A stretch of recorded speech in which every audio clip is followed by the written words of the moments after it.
पूरा गांव एक ब्रिज पे घर। आंध्र प्रदेश में बेस्तवारीपेटा नाम का एक छोटा गांव था। उसके बगल में से एक नदी बहती थी। उसके ऊपर एक पुराना पुल रहता था। वो बहुत पुराना हो गया था। बहुत सालों से कोई उसका इस्तेमाल नहीं कर रहा था।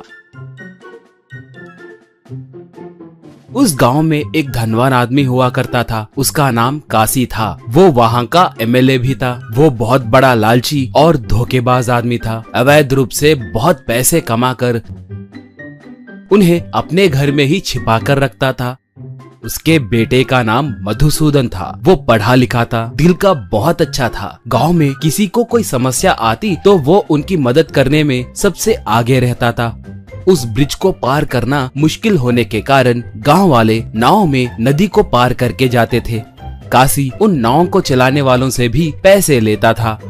एक बार मधुसूदन पिता से, पिताजी आपको पैसों का इतना लालच क्यों है? हर बार कोई ना कोई झूठा वादा करके लोगों से वोट दिलवा कर जीतते हो, मगर बाद में उनका चेहरा तक नहीं देखते। वो ब्रिज को बनाए तो उनकी परेशानियां दूर होंगी ना? कहा तो काशी, बेटे तुम्हें राजनीति कभी समझ में नहीं आएगी। सीखने कहे तो भी कभी सीखते नहीं। उन लोगों पे दया दिखाए तो हमें 1 रुपए का भी लाभ नहीं मिलेगा। वहाँ ब्रिज बनाने का कॉन्ट्रैक्ट हमें मिलने के बाद ही मैं वहाँ ब्रिज बनाऊंगा, तभी हमें पैसे बचेंगे। इसलिए जब तक वो ब्रिज बनाने का कॉन्ट्रैक्ट मुझे नहीं मिलता, मैं वहाँ पर ब्रिज बनने नहीं दूंगा। कहा मधुसूदन, ये बहुत गलत बात है पिताजी। पिछले चुनाव में आपने ब्रिज बनवाएंगे कहकर वादा किया था। अब इस बार उनसे क्या कहकर वोट मांगोगे? कहा काशी तब।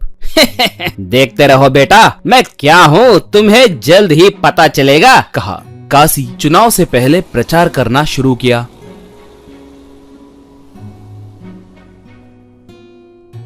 गांव वालों, फिर से चुनाव आए हैं। ब्रिज बनने से वो विपक्षी नेता लोग रुकावट डाल रहे हैं, इसीलिए देरी हुई। किसी ना किसी दिन मैं यही ब्रिज बनाकर दिखाऊंगा। इस बार मुझे जितवाए तो आप सबके लिए घर बनवा कर दूंगा। उस भगवान पे कसम खा रहा हूँ। कहा। लोग तालियां मारे।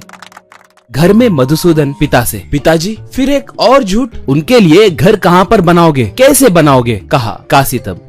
पगले, इस बार मैं सच में घर बनवाऊंगा, कहीं और नहीं, उस ब्रिज के ऊपर ही बनवा कर दूंगा। तब लोग मुझे भगवान के जैसे पूजेंगे, मगर किसी ना किसी दिन उन्हें सरकार वाले तोड़ देंगे। तब हम वो जुर्म दूसरों पे डाल सकते हैं। कहा। पिता की बातें सुनकर मधुसूदन दंग हो गया। चुनाव में फिर से काशी अच्छे मेजॉरिटी से जीत गया। वादे के मुताबिक उस ब्रिज के ऊपर घरों का निर्माण करना शुरू करवाया। थोड़े ही दिनों में वहां पर घर बनकर तैयार हुए। अब लोग उनमें रहने लगे।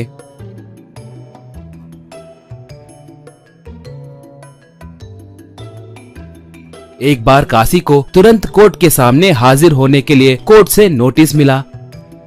कोर्ट में जज काशी से, देखिए काशी जी, आप पे आपका बेटा मधुसूदन ने केस डाला है। मासूम लोगों को धोखा देकर आपने वोट दिलवाया है कहकर बोल रहा है। ब्रिज जैसे सरकारी संपत्ति के ऊपर घरों का निर्माण कैसे करवा सकते हैं? वो ब्रिज टूटकर लोग अपने जान गंवाए तो क्या करोगे? आपने गलत किया है कहकर कोर्ट निर्धार कर रहे हैं। इस गलती के लिए आप अपने खुद के पैसों से उन लोगों के लिए कहीं और घर बनाकर देना होगा कहकर कोर्ट ने निर्णय लिया है।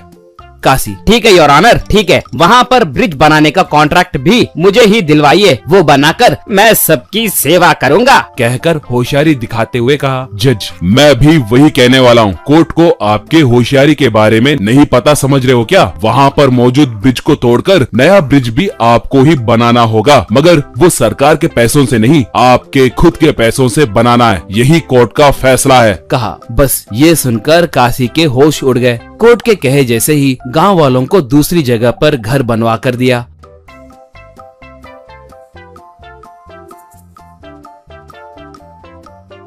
काशी उस ब्रिज को तोड़कर एक नया ब्रिज भी बनवाया। ये देखकर मधुसूदन बहुत खुश हुआ।